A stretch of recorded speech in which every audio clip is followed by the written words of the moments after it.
In the heart of the Igbo-speaking region of Nigeria, nestled between rolling hills and dense forests, lay the village of Umuocha.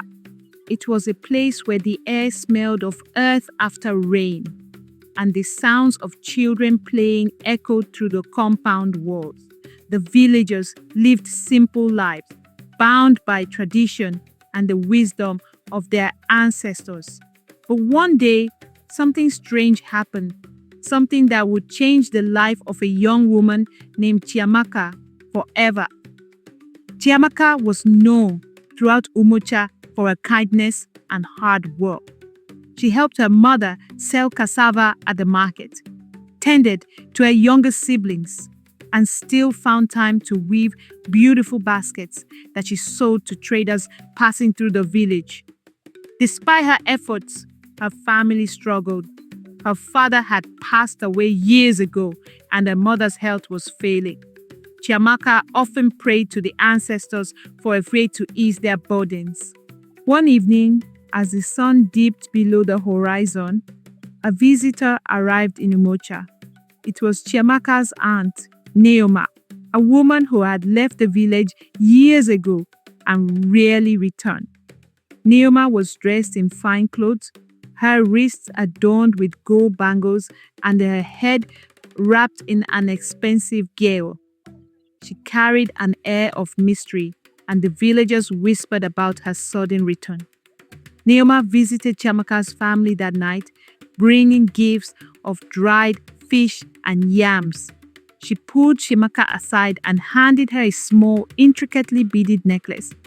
The beads were a deep, shimmering blue, and they seemed to glow in the dim light of the oil lamp. "This is for you, my dear," Neoma said, her voice soft but firm.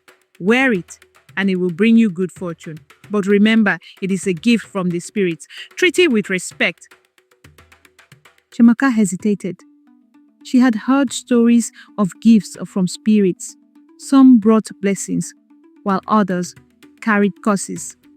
But Neoma's gaze was steady, and Chiamaka's desperation outweighed her fear. He thanked her aunt and slipped the necklace around her neck. At first, the necklace seemed to work miracles. The next day, a wealthy trader passing through the village admired Chiamaka's baskets and paid her double their worth. A few days later, her mother's health improved and she was able to walk to the market again. The villagers began to whisper that Chiamaka was blessed by the gods. But then strange things started to happen. One morning, Chiamaka's younger brother, Obinna, ran up to her, tears streaming down his face. "Chiamaka, why did you ignore me? I called your name, but you just walked past me like I wasn't there." Chiamaka frowned. "I didn't see you, Obinna. I was just..." She stopped mid-sentence. She couldn't remember where she had been or what she had been doing. It was as if a fog had settled over her mind. A few days later, her best friend, Amara, confronted her. "Chiamaka, you promised to help me with the harvest. I waited for you all day, but you never came. And when I saw you at the stream, you acted like you didn't know me." Chiamaka's heart sank. She had no memory of the conversation or the promise. She tried to apologize, but the words felt hollow. Something was wrong, terribly wrong. The final straw came when her mother called her name, and Chiamaka turned to her with a blank stare. "Who are you?" she asked, her voice cold and distant. Her mother gasped, clutching her chest. "Chiamaka, it's me, your mother. What's happening to you?" Chiamaka's hands trembled as she touched the beaded necklace around her neck. It felt heavier now, as if it were pulling her down. She remembered Neoma's words. "It is a gift from the spirits. Treat it with respect." That night, Chiamaka sought out the village elder, Mazi Okonkwo, a man known for his wisdom and connection to the spirit world. She told him everything, the necklace, the good fortune, and the strange lapses in memory. Mazi Okonkwo listened carefully, his face grave. When Chiamaka finished, he nodded slowly.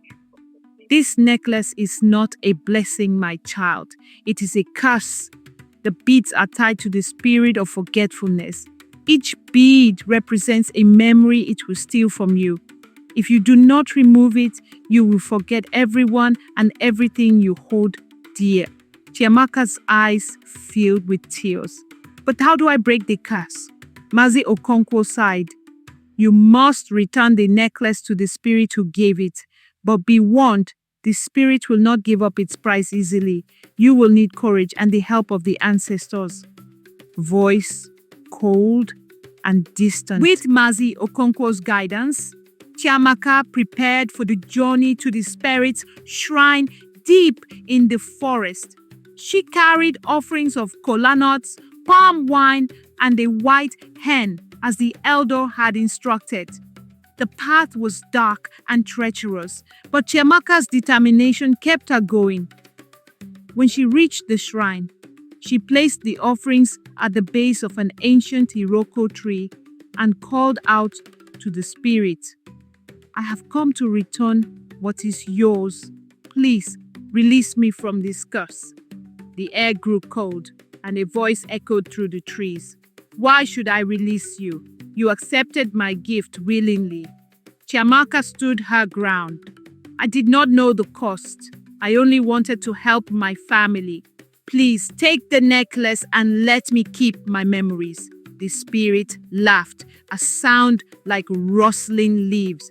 Very well, but you must prove your worth. Remove the necklace and place it on the shrine. If you can do so without hesitation, I will let you go. As she reached for the necklace, the beads seemed to cling to her as if they were alive. She closed her eyes, thinking of her mother, her siblings, and her friends. With a deep breath, she pulled the necklace over her head and placed it on the shrine. The moment the necklace left her hands, the forest came alive with light. The spirit's voice whispered, You have shown courage, Chiamaka. Go in peace and remember this lesson. Not all that glitters is gold. When Chiamaka returned to the village, her memories were restored. Her family and friends welcomed her with open arms, and though life was still hard, they faced it together. Chiamaka never forgot the lesson she learned, that true wealth lies in the love and connections we share, not in the promises of easy fortune. As for the beaded necklace, it was never seen again. But sometimes, on quiet nights, the villagers say they can hear the faint sound of beads rattling in the wind, a reminder of the dangers that lurk in the shadows.